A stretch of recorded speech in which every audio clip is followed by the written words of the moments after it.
Убийств стало больше, но повысилась и раскрываемость. Сибайская полиция подвела итоги оперативно-служебной деятельности.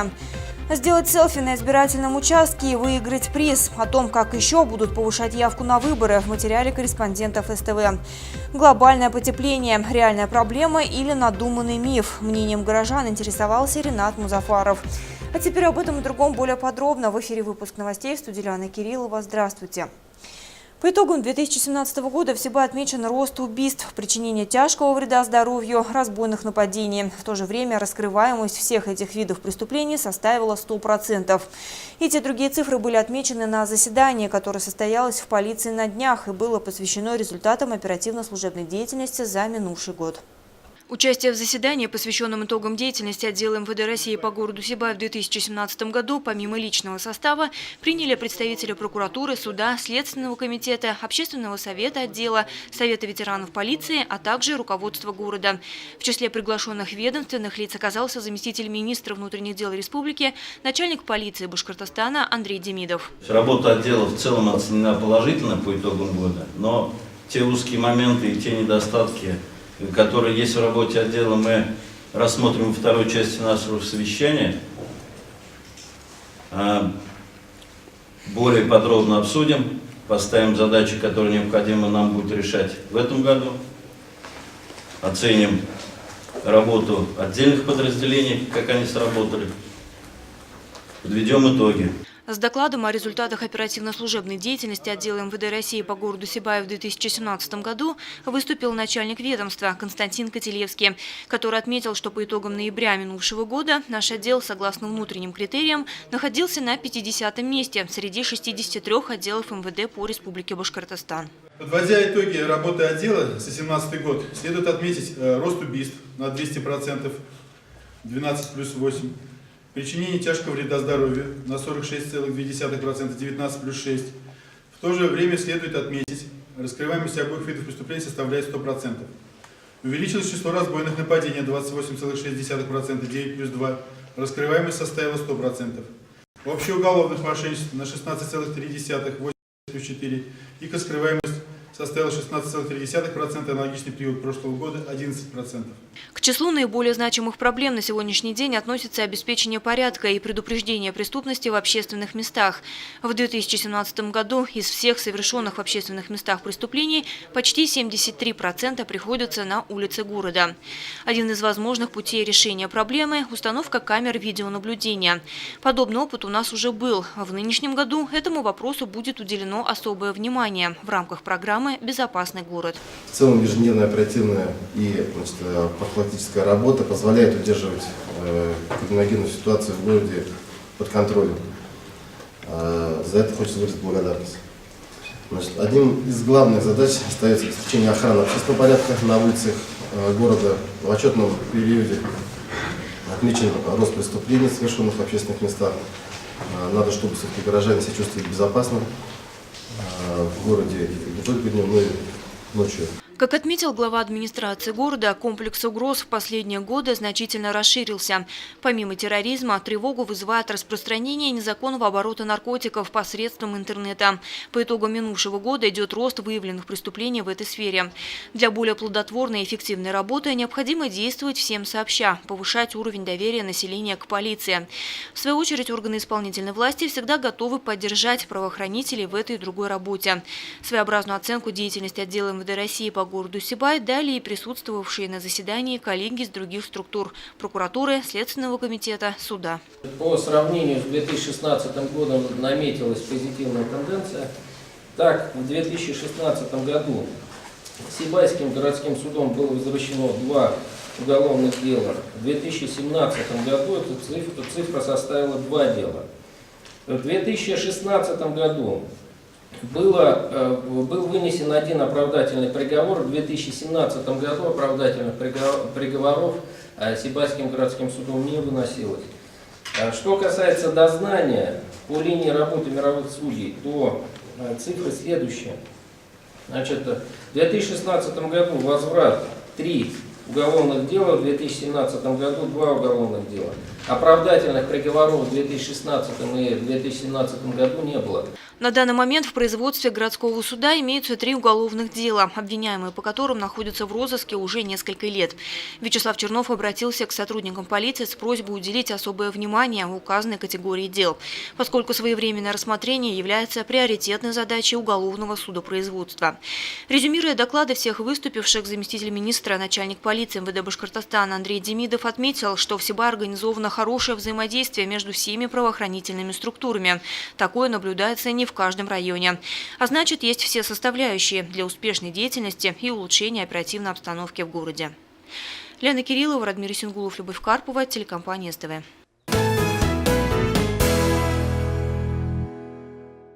Страна готовится к важнейшему политическому событию года – выборам президента Российской Федерации. Для регионов разработана рекомендация по повышению явки. Один из проектов предлагает участникам сделать селфи на избирательных участках, выложить их в соцсети и таким образом принять участие в конкурсе снимков. Победителям полагаются призы. Как обеспечить максимальную явку и в целом как идет подготовка к выборам – об этом в нашем следующем сюжете. Население городского округа город Сибай на начало нынешнего года составляет 62 067 человек. Из них право голоса имеет 43 286. Количество избирательных участков комиссий – 24, в них зарегистрированы 326 сотрудников. На сегодняшний день продолжается работа по приему предложений по кандидатурам для дополнительного зачисления в резерв состава участковых комиссий. По Сибаю до этого на выборах, предыдущих выборах было 3 КАИБа. Это комплекс, КАИБ у нас комплекс обработки избирательных бюллетеней. Было 3, в этом году еще 1 добавляется, поэтому по городу будут установлены 4 комплекса обработки избирательных бюллетеней. Это удобный комплекс, который мгновенно после окончания голосования протокол выводят в готовом виде. Горожане наверняка уже заметили, что на центральных улицах Сибая появились баннеры, которые информируют население о предстоящих президентских выборах. 7 плакатов размещены на улицах Белова, Чайковского, Баймакской, Зилаирского, Индустриального и Восточного шоссе. Для информирования населения также у нас работает сайт администрации Совета городского округа и территориальной избирательной комиссии городского округа города Сибай. Также избиратель может открыть сайт Центральной избирательной комиссии Российской Федерации, а также и сайт Центральной избирательной комиссии Республики Башкортостан. Недавно вышел очередной журнал Центральной избирательной комиссии Республики Башкортостан, он называется «Вестник ЦИК РБ». Там тоже о новшествах, которые внесены в федеральные законы, описаны. И там же есть материал о наших студентах Сибайского института БГУ, которые побывали в Государственной Думе. Поэтому я рекомендую тоже прочитать эти журналы, они и на сайте размещены. В вышеперечисленных источниках можно ознакомиться с нововведениями предстоящих выборов. В частности, одним из главных изменений можно назвать усовершенствование избирательного процесса. Гражданин сможет проголосовать на любом пункте, на котором оказался в день выборов. Открепительное удостоверение не потребуется. Также новшество предполагает более либеральный подход к участию наблюдателей, закрепляет механизмы открытости и прозрачности, а также усиливают ответственность за нарушение избирательного законодательства. Ринат Музафаров, Айгуль Хамитов, Радмир Исенгулов, Гульгина Расхидина, телекомпания СТВ. Долгожданный, так можно сказать, о магнитно-резонансном томографе, который начал работать в Центре современной медицины города. Кто и когда может пройти бесплатное обследование на уникальной технике и каков режим работы аппарата, расскажет Ирина Оренбургина. Сегодня с помощью МРТ можно пройти исследование не только головного мозга и позвоночника, но и суставов, брюшной полости и органов малого таза. Современный аппарат с высокотехнологичными вспомогательными системами и медицинским оборудованием экспертного уровня начал свою работу с октября прошлого года в Центре современной медицины. За этот период обследования здесь прошли около 400 человек, среди которых не только жители города и районов Зауралья, но и пациенты из Оренбургской и Челябинской областей. МРТ, который появился за счет средств частной компании-инвестора, работает по договору аренды в рамках государственного частного партнерства. Данная компания включена в реестр медорганизаций, оказывающих услуги по обязательному медицинскому страхованию, что позволяет пациентам проходить обследование бесплатно. О том, кто может воспользоваться этой услугой за счет средств ОМС, нам рассказал директор Центра современной медицины Басир Шарипов. В конце декабря прошлого года нам были выделены объемы по линии Фонда обязательного медицинского страхования в пределах 625 исследований на год, которые делятся на 4 района: Акяр, Баймак, Зилаер и Сибай, и район, Кизильский район Челябинской области, для оказания бесплатной медицинской помощи. Работать начнем мы с февраля-марта месяца этого года. И только по строгим медицинским показаниям направление дают узкие специалисты, потому что будет очень большой объем работы и большая проверка будет у нас по этим показаниям. Поэтому просьба не всем будет оказана такая бесплатная медицинская помощь. Поэтому еще раз говорю, что должно быть строго по медицинским показаниям. Все действия здесь осуществляются строго по регламенту. Техника работает в 2 смены. Прием ведут врачи Рамиль Сингулов и Раиль Бекметов. Заключение выдается на руки в этот же день, в течение 1, максимум 2 часов. В сложных экстренных случаях врачи прибегают к консультациям специалистов Республиканской клинической больницы имени Куватова. Ирина Оренбургина, Радмира Сингулов, Любовь Карпова, телекомпания СТВ. В Башкортостане 2018 год объявлен годом семьи. Также по указу главы республики Рустема Хамитова ранее Министерство труда и социальной защиты населения было переименовано в Министерство семьи, труда и социальной защиты населения. В ведении этого министерства в нашем городе находится Юго-Восточный межрайонный центр социальной помощи семье и детям. Об итогах его работы в материале Екатерины Марочкиной. К Юго-Восточному межрайонному центру социальной помощи семье и детям относятся 10 отделений по Зауралью, в которых оказываются услуги нуждающимся в помощи. По итогам минувшего года через приюты прошли 410 детей, из них 160 побывали в Сибайском. В общей сложности всеми филиалами оказаны услуги около 30 тысячам человек. В нашем городе помощью службы воспользовались более 12 тысяч. По данным на конец года на учете в Сибайском центре находились около 100 семей, в составе которых 258 детей, получавших услуги центра, и в этом году они также будут под чутким вниманием. К нам могут обратиться все категории, все слои населения, начиная с малоимущих, многодетных, погорельцы, инвалиды и также благополучные семьи, у которых что-то произошла, какая-то тревожная, какая-то трудная жизненная ситуация. Для этого у нас организована кризисная комната, кризисный центр. Вот в 2017 году 2 семьи у нас было, из них 7 детей в кризисном центре проживало. Акции, проводимые Центром соцпомощи, охватывают все категории граждан, которые могут претендовать на социальные услуги. Среди них и акция «Поделись теплом» по предоставлению теплой одежды и обуви для лиц без определенного места жительства, корзинка доброты для малообеспеченных семей и лиц, попавших в трудную жизненную ситуацию. И это только малая часть мероприятий в сфере социальной поддержки населения, в которой принимали участие и многие горожане. Праздники, акции, благотворительные сборы, волонтерские инициативы Центр социальной помощи семье и детям объединяет людей с добрым сердцем. В 2017 году отделением проведено около 25 мероприятий при участии более 1000 человек.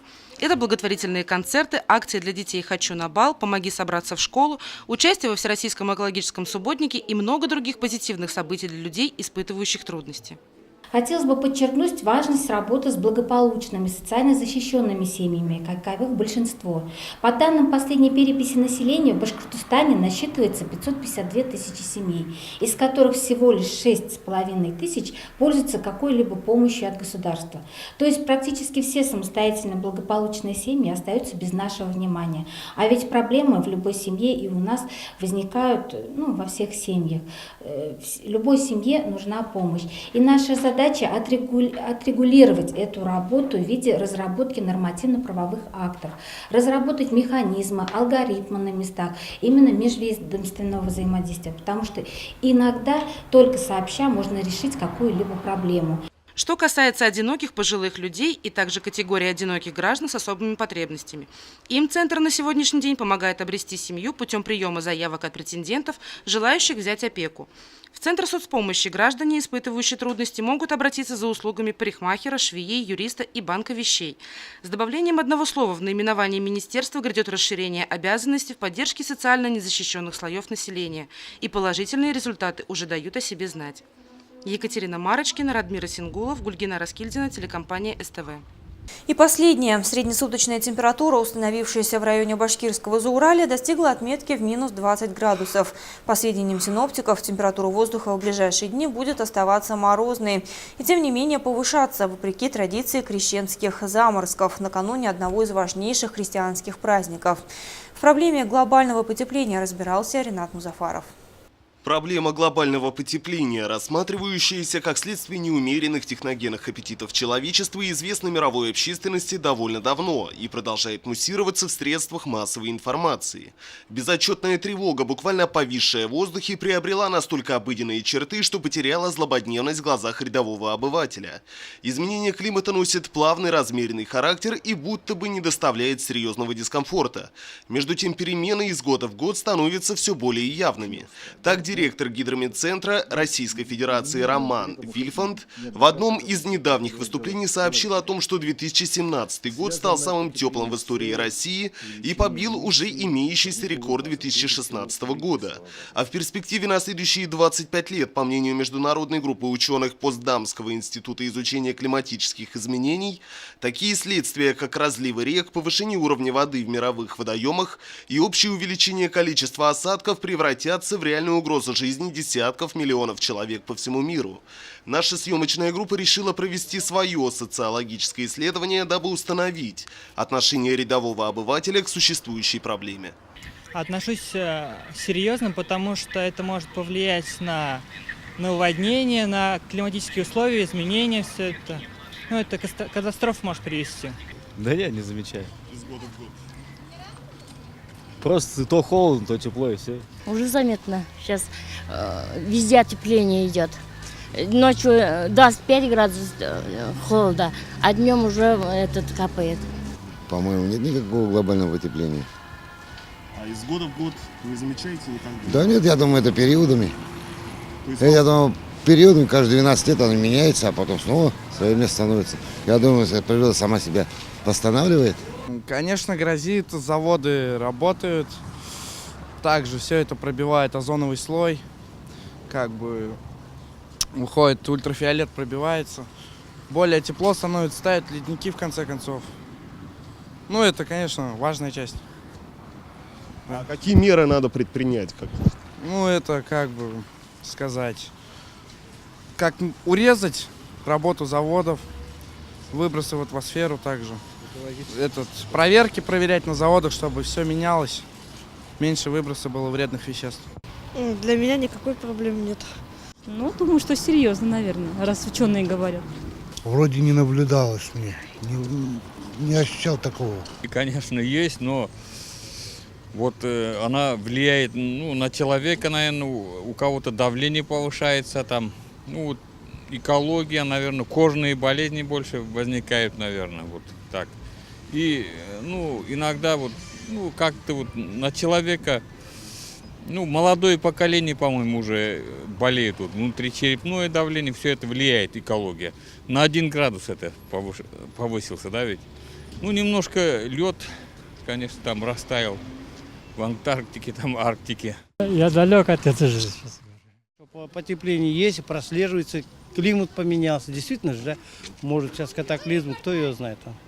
Всю Европу топит, мы тоже на грани этого, да, непонятно. У нас вообще как стало, как в Афганистане, резко континентальный климат. Сегодня же 35, завтра 6 градусов, да, это же неправильно и для растений, для человека, также для животных, правильно же, да? Поэтому я думаю, что, мы-то отжили свое детям, обидно, внукам, правнукам, да. Проблема серьезная. Я надеюсь, что ее решат наши высокопоставленные товарищи. Серьезная проблема.